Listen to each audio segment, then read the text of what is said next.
Bienvenidas y bienvenidos a Lidera Podcast. Les habla Jimena Pérez, coordinadora del equipo de auditoría de la revista Lidera, Ariana Vázquez y Raúl Valdés, miembros del equipo de auditoría.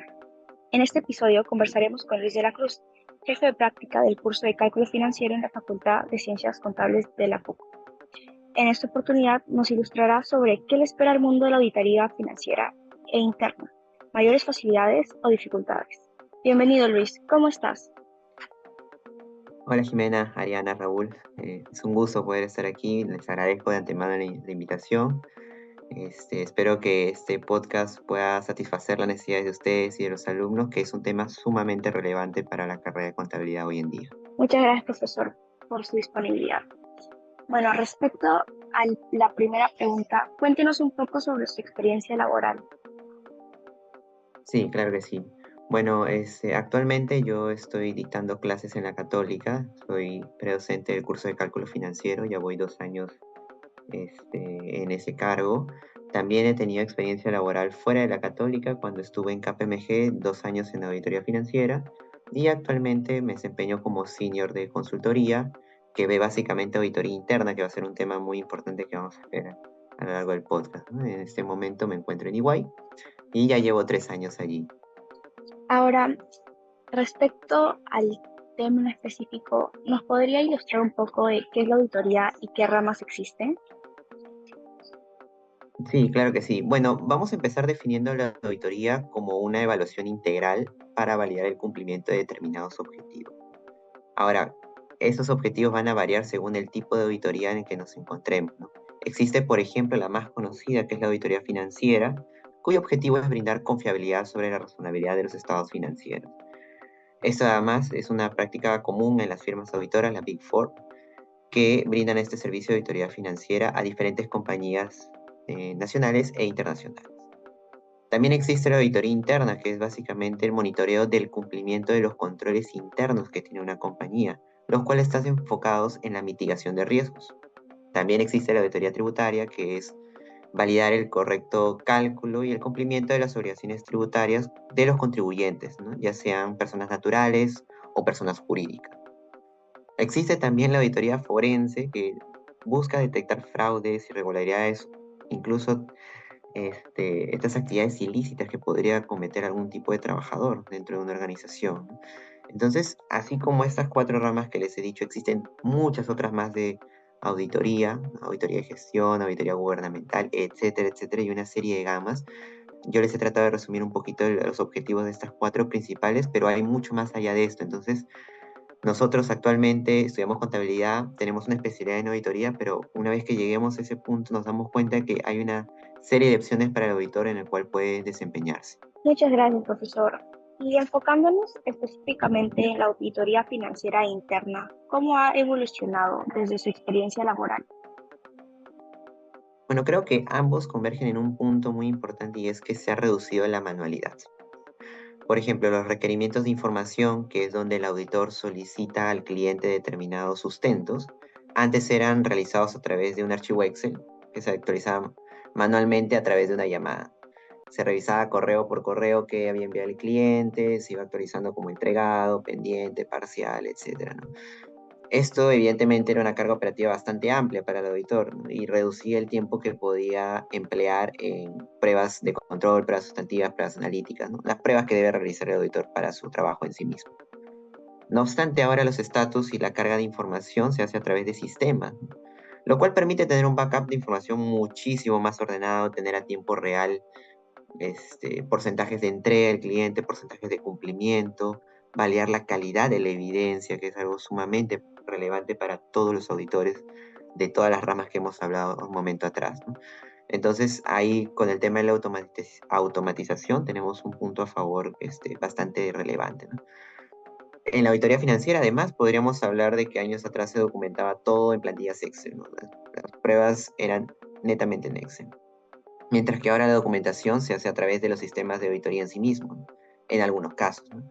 Por ejemplo, existe este término de data estructurada en el cual la plataforma te crea secciones, ¿no? Para la documentación de, por ejemplo, controles, pruebas sustantivas, y tú vas respondiendo. Entonces, cuando vas respondiendo, esta herramienta al final te brinda un resultado en función a tus respuestas. Hace un análisis la herramienta para el auditor, ¿no? Para que ya no se tenga que hacer de manera manual, sino que más bien se pueda automatizar. Entonces, en síntesis, la auditoría financiera interna ha evolucionado en la reducción de la manualidad para sus pruebas de razonabilidad. ¿Y qué avances tecnológicos o cambios en el entorno podrían facilitar el trabajo de los auditores en el futuro? Yo creo que los avances tecnológicos relacionados a, por ejemplo, a la administración de riesgo, ¿no? Hay una serie de preguntas que te realiza el sistema para que el auditor vaya completando si el riesgo al que se encuentra expuesto una compañía es bajo, moderado o es alto, ¿no? Entonces reduce mucho la operatividad porque ya el auditor hace un análisis línea por línea, da una conclusión por cada ítem que le hace la pregunta el sistema que está seteado justamente para hacer dicho análisis y reduce enormemente la operatividad de hacerlo en un Excel y también la posibilidad de error en el Excel, ¿no? Que es básicamente tecleas algo que tú consideras, pero al momento de correr tus fórmulas no sale, ¿no? Exactamente lo que tú esperabas.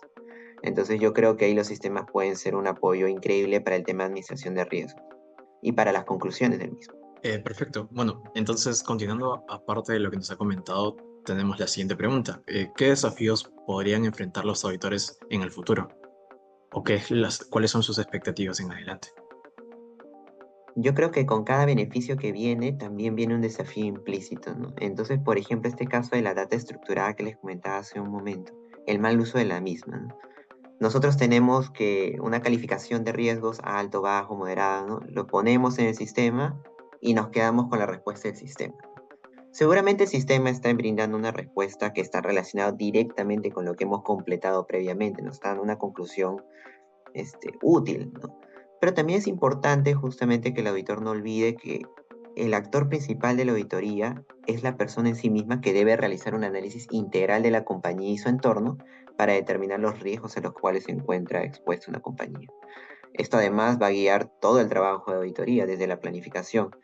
Entonces yo creo que un desafío importante para los auditores es que la parte operativa se reduzca, pero a su vez, cuando se reduzca la misma, no pierdan de vista la parte analítica que es tan relevante para este tipo de trabajos en los cuales nada está escrito en piedra. Acá, muchachos, pero muy importante es que no es que esto sucedió A, entonces la consecuencia es B inmediatamente, ineludiblemente voy a seguir ese camino. En la auditoría no existe eso. En la auditoría existe mucho análisis crítico, entonces ese es el reto que deben enfrentar los auditores, y más ahora en un mundo en el cual hay industrias tan especializadas. Claro, es un proceso equilibrado entre la organización y el análisis que se aplica en estos casos. Y entonces, ¿cómo pueden los cambios en la regulación estatal, la globalización y otros factores externos complicar el trabajo de la auditoría? Es una pregunta muy interesante, a mí particularmente me gusta mucho esta porque existen muchos cambios en la normativa de la auditoría y la contabilidad en general. Y eso supone en sí un reto para los profesionales que estamos en la carrera. Es un deber entonces constante mantenernos actualizados. Sin ir muy lejos, la NIF 18 va a reemplazar a la NIF 1 y esto ya es de acá a 3 años. Entonces, estamos hablando de cambios que suceden hoy en día y que van a tener repercusión en el futuro. Entonces, lo primero que deberíamos hacer, por ejemplo, con estos cambios, cómo complica nuestro trabajo, es básico leer la norma, no solo buscar resúmenes, opiniones de expertos, etc. La lectura es un paso ineludible y creo que eso cuesta a la mayoría de, no solamente de contadores, sino de peruanos en general, porque no existe una cultura muy sólida en ese aspecto. Entonces, ¿qué es lo que pasa? Que el conocimiento de los auditores del Perú debe estar al mismo nivel que el de auditor de otros países. Se habla de, por ejemplo, de la globalización como algo que promueve la adquisición de tecnologías, recursos financieros, pero también debe enfocarse la globalización como algo que tiene mucha o directa relación con el intercambio de conocimientos, ¿no? Entonces, si queremos intercambiar conocimientos con otros países que también tienen un avance importante, nosotros también no podemos eludir el paso de la lectura y el análisis integral de nuevas normas que entran en vigencia. Para estar al nivel de otros países, entonces, la educación y constancia va a ser fundamental para los profesionales de la carrera. Claro, la relevancia de la normativa contable es un aspecto que todavía, bueno, ahora mismo se está intentando desarrollar en adelante. Y entonces, de acuerdo a eso, ¿cómo cree que los auditores pueden abordar los desafíos éticos asociados con el uso de tecnología en la auditoría? Creo que es un tema bastante relevante. Sí, en efecto, la ética, de hecho, yo lo veo como algo transversal a cualquier aspecto, ¿no? Es transversal a cualquier reto que afrontemos en el día a día, más allá de los avances tecnológicos. Pero pongamos un ejemplo. Eh, Terminamos una prueba de control, que es una de las pruebas de auditoría que debemos realizar, y no encuentras la evidencia de una aprobación y calificas el control como efectivo, pese a que no tienes una evidencia. Digamos que esto es un control de un universo de 300 controles. La posibilidad de que un senior gerente o alguien de cargo más alto pueda identificar que en un control en específico de un universo de 300 tú no has detectado algo y que lo has pasado como algo con una calificación positiva es difícil, casi imposible, ¿no? Entonces yo creo que la ética viene desde uno mismo, no debe ser algo de soy ético porque me pueden revisar, sino que la ética debe ser algo que nace de cada trabajador para cumplir dichos requerimientos de una compañía, aunque no pueda ser detectado un acto antiético. Entonces, más allá de la tecnología, yo vería esto como de manera transversal, la persona, el trabajador debe ser ético en cada una de sus actividades. Gracias, profesor. Han sido muy interesantes las respuestas que hemos recibido hasta el momento. Y otra de las preguntas que teníamos es si en el futuro los auditores deberían también brindar recomendaciones para aprovechar amenazas y oportunidades externas o planeamiento de estrategias. Se tiene la imagen del auditor como un fiscalizador, ¿no? Pero a su vez también se tiene esta imagen de que luego tiene que decirme cuál es el siguiente paso. Pero aquí vamos a volver a los inicios de los conceptos que conversamos, ¿no? La auditoría es una evaluación, como decíamos, ¿no? Que si bien te va a dar una, digamos, entre comillas, una nota, ¿no? A las compañías, si es que los estados financieros son razonables o no, para ponerlo en términos sencillos, a las compañías les da una idea de qué deberían hacer para un siguiente periodo. No obstante, la auditoría no tiene el objetivo de enseñar a las compañías específicamente lo que deberían hacer. Te da una idea, la auditoría, pero no te da una ruta. Esto ya estamos hablando entonces de otro servicio y aquí es muy importante poder diferenciarlo, que es ya el servicio de consultoría. Yo actualmente trabajo como consultor, entonces les puedo decir que son servicios que rozan en muchos aspectos, la consultoría y la auditoría, pero son diferentes finalmente, ¿no? Yo veo, por ejemplo, consultoría en controles SOX, que son los estándares de control interno a nivel mundial. Entonces, cuando un revisor, en este caso el consultor, realiza una prueba de cualquier control de la matriz y detecta una inefectividad, debe brindarle también a la compañía no solamente la calificación, sino que ahí radica la diferencia, porque el consultor también brinda una recomendación asociada. Da un plan de acción, identifica a los responsables. Entonces, estas recomendaciones que se hacen por cada control son relevantes para la compañía. Yo creo que ese es un trabajo que ya debe encargarse el consultor y no el auditor, ya que el auditor tiene otro perfil. Existe también la consultoría en normas contables, por ejemplo. El auditor viene y revisa cómo has implementado la norma que ya entró en vigencia. Pero la consultoría en normas contables, antes de que venga el auditor, te va a instruir de cómo debes aplicar a la norma. Es como alguien que te prepara para la evaluación. Entonces yo considero que las recomendaciones no deberían atribuirse necesariamente al auditor, sino que más bien los consultores tienen un papel muy relevante en este aspecto, y más ahora que hay implementaciones de nuevas normas y estamos en constantes cambios normativos. Sí, y entonces, ¿cuáles son las habilidades o capacidades más importantes para los auditores del futuro? Bueno, vamos a hablar de dos habilidades aquí que particularmente me gustan muchísimo. Primero es el trabajo en equipo, porque hoy en día tenemos equipos multidisciplinarios, ¿no? Tenemos equipos de auditores que son auditores financieros, auditores internos, que son contadores, administradores, ingenieros industriales. Entonces, esta gama de profesionales que tenemos son un reto porque no todos hablamos en el mismo lenguaje, ¿no? Los contadores tenemos ciertos términos con los cuales nos manejamos, mientras que los administradores tendrán otros términos, mientras que los ingenieros industriales tendrán otros términos, y así podríamos hablar de múltiples carreras que tienen su propio lenguaje, ¿no? Entonces, aquí el trabajo en equipo consta también de una comunicación eficaz, una escucha activa, entender a la otra persona. Tiene que ver también con recoger las ideas más relevantes que van a ser útiles para la auditoría. Recordemos, como les decía al inicio, ninguna prueba en sí está escrita en piedra y es inevitablemente inamovible. No, eso no existe, ¿no? Nosotros tenemos equipos multidisciplinarios justamente para constantemente ir reinventando. Otra habilidad importante que debe tener el auditor es el escepticismo profesional. Nos encontramos en un contexto en el cual la ética no es la mejor cualidad del peruano, digamos, ¿no? Se ven muchas veces, o incluso cuando no se ve, se cree que existe siempre estos temas de las compañías de malversación de fondos, colusiones, etcétera. Siempre hay esa imagen, ¿no? Digamos, de las empresas que es difícil que hagan todo correcto. Creo que es una imagen que tenemos porque el contexto nos ha plasmado que funciona así, ¿no? Entonces el auditor tiene que estar alerta a esto, ¿no?